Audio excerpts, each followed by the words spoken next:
In order to determine the measure of the angle that we're looking for, we're going to begin by drawing out a right triangle based on the point on the terminal side of that angle.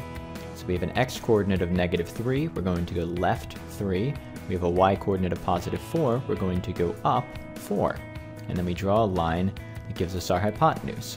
And we can either use Pythagorean theorem or our knowledge of triangles to figure out that this is a 3, 4, 5 triangle. And then what we're looking for is the angle that sweeps over from the first quadrant all the way into the second quadrant. What we're going to find is a reference angle inside our triangle and then use that information to figure out what our actual angle is.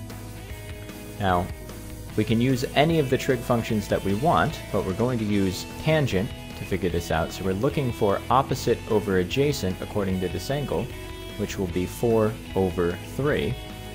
Which tells us that the angle itself is going to be equal to the inverse tangent of 4/3, or approximately 53.13 degrees.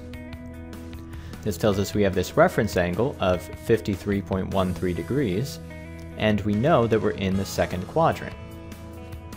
So the procedure in that case is we take 180 degrees and we subtract our reference angle.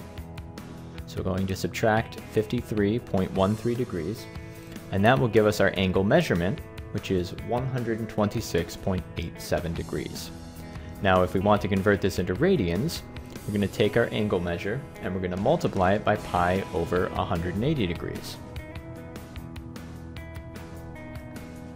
This is going to give us 126.87 degrees times pi over 180 degrees, which we can simplify down to an approximation, which is 0.705 pi. So our final answer is that the smallest positive angle measure is either 126.87 degrees or 0.705 pi radians.